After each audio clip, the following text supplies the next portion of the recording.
This is the Marketing Podcast Network. Stories influence, teach, and inspire us. But what about the storytellers who create them? Uncorking a Story profiles storytellers to uncover how their background and life experiences influence the stories they create. We learn what motivates them, their path to success, and what fuels them to keep creating. It all starts by asking one simple question: where does your story begin? Welcome to Uncorking a Story. Now here's your host, Mike Carlin. Hello and welcome to Uncorking a Story. I'm your host, Mike Carlin. Today I'm excited to introduce you to Chris Ehrlich. Chris is an author, entrepreneur, husband, dad of 3, and tennis hacker. He holds a degree in English and political science from Denison University and joins me today on Uncorking a Story to discuss his career and book, Parts of a Life, 40 Stories on Youth to Adulthood. Welcome to Uncorking a Story, Chris. Thank you, Michael, for having me. I'm very happy to be here. I'm very happy to have you here, Chris. I'm curious, where does your story as an author begin? Yeah, so basically it's 1 year ago. I said I'm going to write a book, and I made it a priority, and I basically then from there on kind of reverse engineered exactly what it would take to do that. I broke out how many chapters I wanted, how many pages I'd need to get there, how many months or weeks I need to get there. And then once I established how many chapters or topics I would need to get there, I then started to finalize those topics and chapters, which took me a little while, and say, okay, well, what do I want to really say? What do I want to cover, talk about? And then once I nailed those down, then I started the process of writing. And I knew from the onset that I wanted to write short stories. But then when I started to write my first short story, it became more of I basically realized that I wanted to break it down into more of a poem, which happened pretty naturally. So it became really a poetic short story. And then for me, I felt like I was onto something. And I then said, okay, I think I'm gonna do this poetic short story style or format or even genre. And that's what I did. Then I had the 40 topics or chapters, which is what it was that I had nailed down. And then I just proceeded to write every week to week, another chapter. And I did about, on average, a few a month, and with the goal of getting to all 40 by a year's time. And so that was January, not this past January, but the last January I started, and then I finished this past winter, and then I published it in February. So I succeeded in that sense. And the main impetus was to say, okay, well, I need to make it a priority because it wasn't happening. Because I have the kind of huge impetus was that my kids are getting older, and I wanted to leave my literary mark essentially. And I know that I'm starting to know more and more that time isn't infinite at this point, or for anyone. And I wanted to leave my literary mark. I didn't want to wait anymore. And my kids are getting older, and I wanted to leave them or share with them and my family, ultimately, whatever philosophy or thinking I may have on the world. And I felt like if I didn't make it a priority as I hadn't before, it wasn't going to happen. And it didn't happen before, partly because I didn't have the vision, and I didn't think I really had something fully that I wanted to say. And that's kind of a crutch for some people. But I'd thought about it before to some degree, but I said, no, I don't, there's nothing urgent for me to say per se. And then you kind of put it to the side. But way back, yeah, I have an English degree, and writing has been my skill, I suppose, since the beginning, since I've been in school. And I would go to bookstores, and whenever we'd go, I'd look at some of the authors and always go to the back covers or in the author flap and author page and say, who are these people? Where are they coming from? What do they do? And I was more fascinated in the fact that they were committed to the process of writing the book. And I wanted to, and I always said, well, why not me? I've got to do that one day. And I always, as I said, put it down the road. And I last year I said, I have to make it happen. So it was the priority last year, and that was the only way it happened. Yeah. Yeah. So you decided, so it sounds like even way back when you were interested in writing, you were fascinated by books and authors and maybe what their backstories were, but it was only in the last year or so that you said, hey, this is, I'm going to do this right now. I'm going to tell my story. And how did you like land on, those 40 things that you wanted to share? Yeah, that's a great question. That was the challenge was, what do you want to say? And it was in the context of what do I want to share with my kids, and from a legacy standpoint, and what do I want, as I say, truly whatever literary mark to leave. And so what can I say that is terribly significant or important? And then when I think about it, I don't have anything inherently terribly significant or important to say. There's nothing miraculous that's happened to me in either sense. Everything, I have many, many blessings and so on. But to the observer, there's nothing terribly out of the ordinary in terms of my experiences.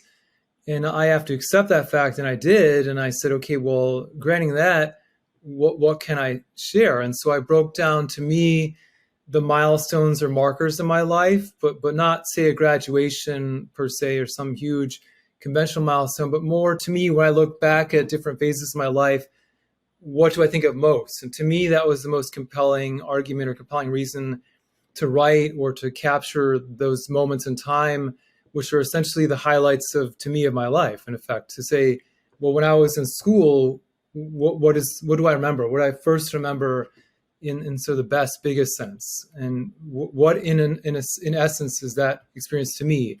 When I think of my wife, what does that mean? What do I think of when I think of my wife in this short story poetic sense? And that made it a lot easier. And then from there, I was able to really say, okay, I do know what I want to talk about. I want to talk about college, and it wasn't a big mystery at that point. So then it was saying, okay, well, maybe at college I wanted to talk about, there are several experiences I could talk about. So then, I had to narrow it down and accept, no, this is the one topic or one subject I want to talk about. And for marriage, that could have been this huge open-ended topic as well, but I didn't want to have many chapters on any one topic. I wanted one topic on, say, my wife or the idea of marriage, or one topic on my children, or chapter, not many, because I wanted to cover many, many chapters, many subjects. And so that was a fun exercise. Once I started to get to that point, it was a little bit frustrating or challenging because, there were a few where it was hard to really pick, okay, which is the most telling and representative.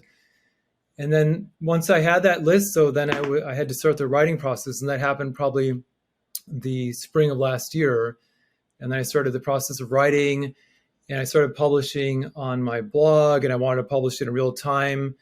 And I did, and I got some good initial feedback from the readership on that blog, and they were very supportive and positive. And that was certainly encouraging and helpful. And I kept going. And toward the end of the year, I was behind by my standards. So I really compressed the timeline, and I wrote many, many chapters in the last few months to make sure that I would finish. And so, but that's how I got there. So it's fair to say that when you're writing this, you've got your family in mind. I mean, is that the audience you're writing for, or is it somebody else? That's a great question. I mean, for me, honestly, from the beginning, it was for me. I needed to do this, and I knew that I can write, and certainly I needed to write something. And so I needed to do this for me. And of course, I would like people to hear about it and read it. But I needed for myself to know that I did it, and did it hopefully fairly well. And then, yes, I want my children and my family to see it and to know more about who I am, perhaps on a deeper level or in a big sense, and to really say, this is my dad, or this is my son, or this is my husband. And it's not necessarily news to them per se, but I think it will document truly for them who I am and for posterity, which to me, as a writer, as a thinking person, is significant and I think important. And then beyond that, the audience was to say, I don't have any magnificent or super, maybe particularly challenging circumstances that anyone would be terribly interested in. So I said, well, people can relate to me because most people are like me, of course, because most people ideally don't have any big extreme per se. They just say, okay, well, I go through my life and it has its ups and downs, and there are only so many facets or aspects of life anyone goes through or has in the day-to-day. So I wanted to make my stories as relatable as possible by not making them first person, by making them really relatable to anyone. And so at that point, the audience became truly everyone, because everyone's gone to school, people have parents, many people have siblings and so on. So at that point, I was aware that I wanted each story to be relatable to anyone. So it wasn't so inside or internal in terms of the message or the philosophy or the subject, to where anyone can relate to it. Certainly, nothing is esoteric in it, to be sure, from a family standpoint or personal standpoint. Did you have any subjects out of those 40 that you were nervous to write about, or where, maybe you discovered something new or challenging about yourself?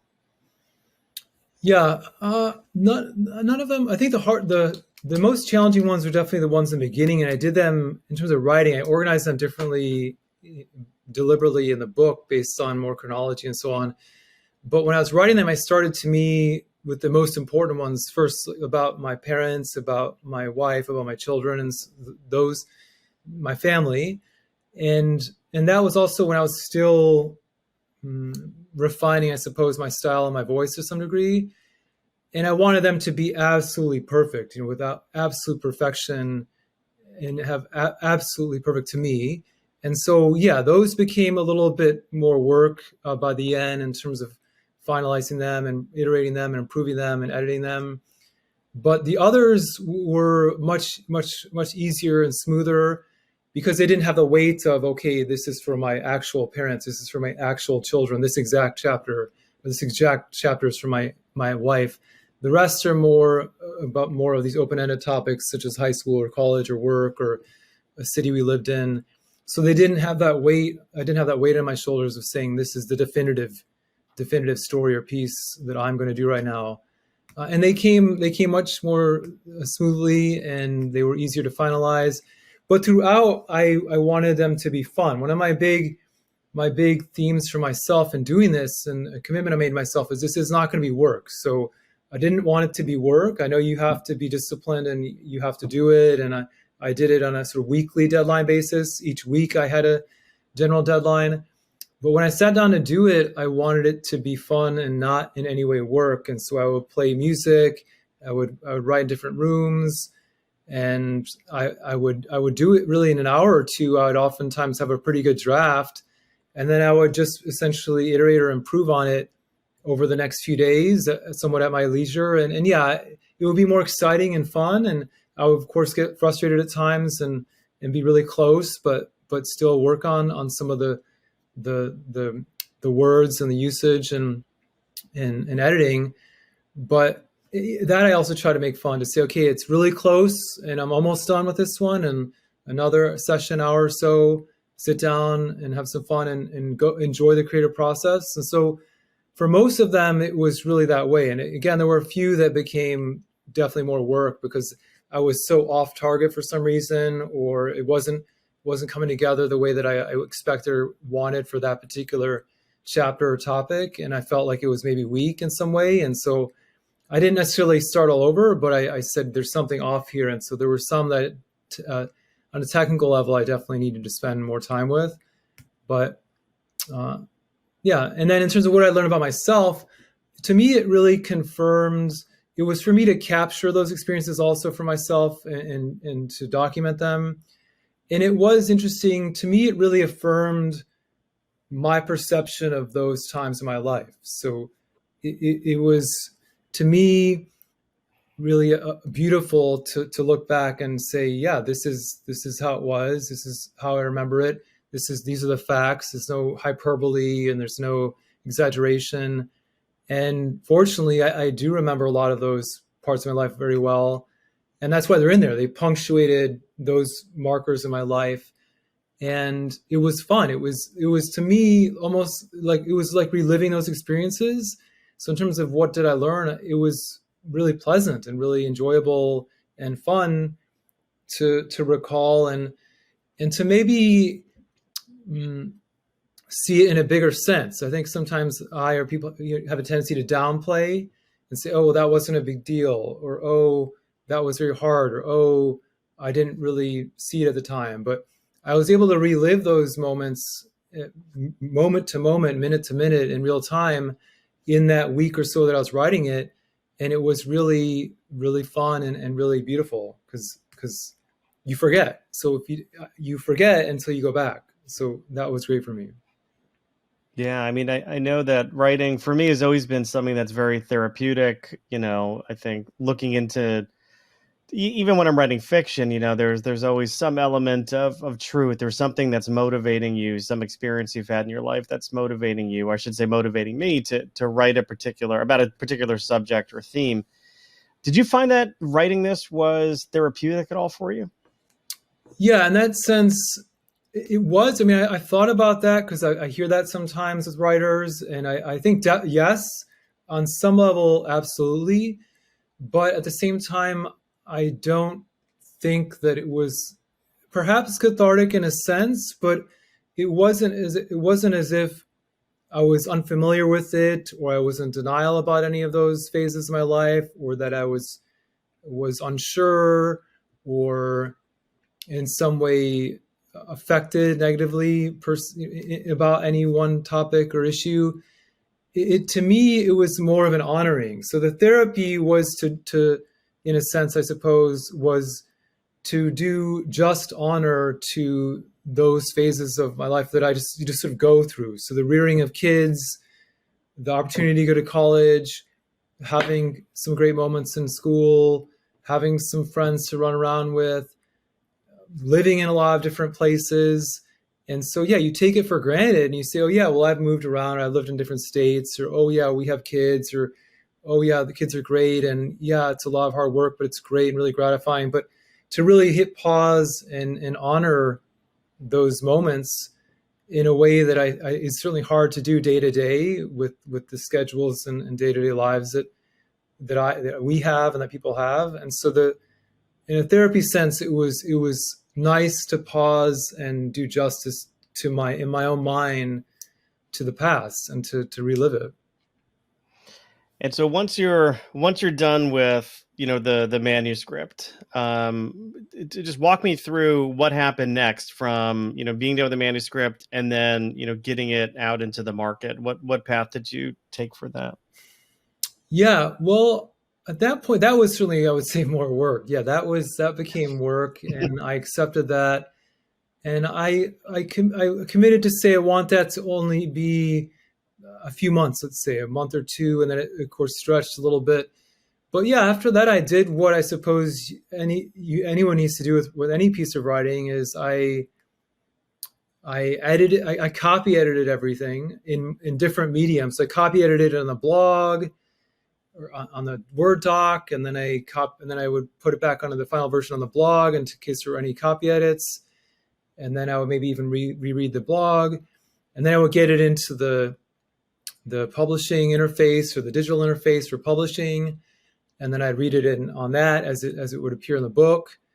And so there were several probably 3 layers of final copy edits, and then in the actual digital publishing interface, I made some final edits where I would see it in its final form, and it was certainly laborious where I made some sweeping changes in terms of maybe not tense, but I knew back in my mind looking at the blog that some of them were 98% perfect. Many of them in my mind were perfect, meaning complete to me.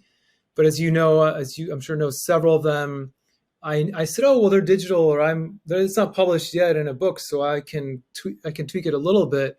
But they were 98% done, and so that last 2% or so on several of them was certainly some work. But it was worth it because a lot of them are, to me, I wouldn't say considerably better, but from a writing technical standpoint, they're a little bit cleaner to me, and just a little bit more polished and a little bit more to that perfect level for me personally, to where I'm satisfied with them. And so that was probably the most work was finalizing those ones that I knew. In some of them were words and lines and not so much rewriting, but just a line that was really not excellent enough, or a section that was a little bit maybe subpar to me among the others. And then, as I said, maybe even tense in a couple of places, and pronouns and so on. So, but I made those decisions in the blog version overall, but these are some that were just for some reason not jiving in for that particular piece. And then I published it. And then I worked with, I think, Ingram. So it's with Ingram. So they were a great tool to work with. And then they were able to get it into all the, as you know, in all the books, digitally, and Booksource can get it. So it's available anywhere. And I would say the typesetting and the formatting and whatnot, that was certainly quite a bit of work. That was the most work, to be sure. So making sure that everything was typeset properly and clean in the actual book. It is essentially, the tool works well for that, and the software does that well, but certainly I had to do that and take that on, and that would definitely qualify as work. But it happened within probably a couple of months or so, I would say. I didn't want it to go on and on. Yeah. And what's the reaction to it been? Have your friends, family, children, have they read it, and what do they think? Oh, that's a good question. Yeah. They tell me, of course, that they love it, and it's wonderful. And I mean, they use terms like beautiful and oh my gosh, and just where they truly think that it's high level writing themselves. And a lot of them are very big readers and very well read and certainly educated and all this. And they've read many books by many celebrated authors. And so, of course, people are nice when they give you feedback generally, but I know many of these people well enough that the effusive nature of the commentary and kind of the ongoing support or theme of that is such that it tells me that there's truth to what they're saying. And I objectively believe that it's high quality and well done, in my opinion, and objectively. But so to hear it from other people, to me, is I would say some confirmation, because it's not as though I'm not going to say, it's for people to decide, of course, and maybe it's not for everybody, but I wouldn't say shocking. So that was the hope and the intention, is that at least on a basic level, it functions as a quality piece of writing and a quality product. And they're happy with the product, the book, and it's small on purpose. It's easy to carry. It's very straightforward. Everything about it straightforward. The chapters, the short stories, the poetic style, the form. And I think from a consumption standpoint, that's what some of them have loved or enjoyed, is how accessible it is. And that's certainly by design and the intention.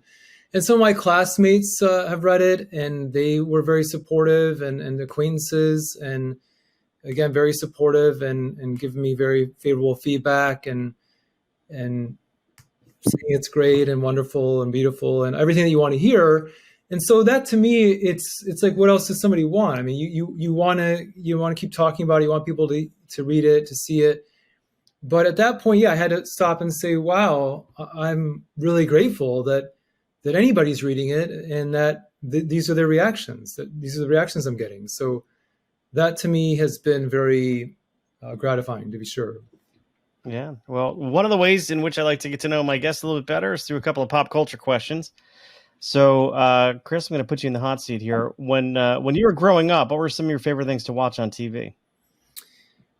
Let's see. Well, when I was growing up, I watched a lot of late 70s and early 80s reruns. I certainly watched my fair share of those. But what I would actually watch with more kind of enjoyment, I think, is I would watch Double Dare with some regularity. I think it's Nickelodeon.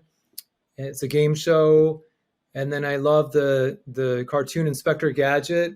I love that guy. So that was fun for me, and his like, I don't know, his assistant or his team that he was running with. And then, that's right. He had his what was his niece Penny? Yeah, that's right, Penny. And then there was an animal. I should remember. Dog named Dollar. Was a dog named Dollar? And then Inspector Gadget was voiced by Don Adams of Get Smart fame. So it was great. I mean, they were a great team, very fun, great animation. They had some toys. I think I had the toy at least one time. But on a higher level, when I was younger, it would be Wonder Years. So that would be kind of my destination programming, pre-recorded television or streaming. And so I definitely enjoyed those seasons and all those stories. And I think it's a great show. And we watched some of them with our kids a while ago, and we enjoy that. So that's just a really just high quality series for sure. So I enjoyed all of that and all the characters there, and the storytelling there I think is fantastic. So yeah, that's what I watched then, at least generally. Yeah. How about music? What did you like listening to back in those days? Well, then, yeah, pre-Spotify, it was, I would say, a little bit harder to, and I wasn't a big, let's say, CD consumer exactly. So the radio and everything, but definitely my favorite band then and now is New Order, which is electronic synth music, dance music, and they have a very prolific discography, I suppose, or a body of work, and I love them. They have some let's say darker music, and then they have some very upbeat poppy music. So they have a big spectrum of music. I love them. I loved The Cure when I was younger at that time. So that was sort of toward the end of their peak. I love all The Cure, especially The Cure at that time. And I liked Morrissey. So Morrissey was sort of in a similar style, and he was interesting at the time. And I think one of the first, and almost I think created the genre. His lyrics are very melancholy, but the sound and his singing is very upbeat and beautiful. So that to me is really interesting. So I like great songwriting, and all of them have that. I think The Cure is more about the sound, certainly, but yeah. Yeah, you just named everything my girlfriend from high school used to listen to. Well, that would be, yes, to put me, yes, sounds right. Fair enough. I accept. And, yes. I was in those days, I was Iron Maiden and anything with loud guitars. So we didn't see eye to eye on music back in those days. But, but that's funny. No, so I have come to appreciate that more as I've gotten older. So it's not exactly hard rock, but on the radio and kind of with the parents, and you're like, what's classic rock for me now? And of course, what was out then is maybe classic rock now. But when I was growing up, classic rock was more the 70s and whatnot. And so you would always hear it around town or in stores or on the radio, or wherever. And so, yeah, as an adult, I've really come to appreciate 70s rock and roll, and some of it, I suppose, hard rock, but everything essentially created in the 70s music-wise I love, and really a lot of Americana from the 70s I love. So on Spotify now, in terms of like road trips or a playlist, I try to do some of the 70s sometimes. Yeah, no, I find myself now listening to like 70s soft rock. And I'm kicking myself because I'm like, man, you went from listening to like Iron Maiden to like Gordon Lightfoot. Yeah, well, they're good. I mean, it's fantastic. Yeah, exactly. I love it. You can't argue with it. Yeah, I mean, so I'm okay with that. Yeah, I hear you. So yeah, that's it music-wise. That's right. And how about if you could write a letter to your younger self? What would you write to the younger Chris? What kind of words of encouragement would you give him? What would you want to share about what the future would be like? Yeah, I mean, I think for me, my biggest recommendation to myself or anyone younger really is, in a writing context, certainly, is to start much earlier. And I was writing sports columns when I was younger, and I've always been writing professionally. And I started writing when I was very young out of school. Let's call it the beginnings of a novel. And I said, okay, that's not the time or the place. That's not what I want to talk about. And then I kind of move on. And then you move on, and then I'm having kids and moving, and life is moving forward. And as I said, I didn't feel like there was anything for me to write about in the interim per se that was jumping out at me, but just to write more earlier and to find that voice or that style earlier. So if I had just kept experimenting with my writing in the way that I experiment with other aspects of my life, and maybe say adventure or moving or whatever it is, if I'd experimented more with the craft of writing, I would have discovered this poetic short story style much earlier. And the sooner you start writing and finding your voice and your style as a writer, as an author, the sooner you can write more books. And so my goal is to write another book. And so I have thought about some of that, but it's only now because I have done this first book to say, okay, well, what do I want to do next? And so if my first had been much earlier, where would I be now? And so you can't, it's kind of academic, but in terms of what you tell a younger person or myself, I would say keep iterating or keep working on that style and find your voice. And maybe it isn't a novel, of course, it's certainly something else. And all of my writing historically has been more in this shorter, direct style. And so it's not a surprise to me that it played out this way or turned out this way from a genre standpoint. But I certainly didn't think of that out of school, saying, well, I'm a short story writer, or I'm a poet, or I'm going to pursue writing poetry. That was not even in my mind. And so you need to experiment and write enough to let those thoughts come into your mind and to literally discover it. Yeah. Well, Chris, I know you mentioned having a blog. Where can people read your blog? Yeah, it's chrisehrlich.com is the site, which is now the blog. So it's Chris Ehrlich, EHRLICH.com. And then I'm on. Yeah, go ahead. I was going to say, do you have any social media that we can share with our listeners? Yeah, and then on social media, I'm Instagram and Twitter at Chris_Ehrlich. So it's Chris_EHRLICH. And then I have a hashtag that I'm doing, which is hashtag Parts of a Life. And so, yeah, people can definitely tag me on either of those platforms or DM me. Certainly I would love to DM with anybody. There you go. Well, we'll get some people to slide into your DMs, Chris. I will put all of your contact information in our show notes so people don't have to worry about writing it down as they're driving in their cars or doing whatever they're doing when they listen to this. Chris, I want to say thank you for stopping by Uncorking a Story and letting me uncork yours. Thank you, Michael. Appreciate it.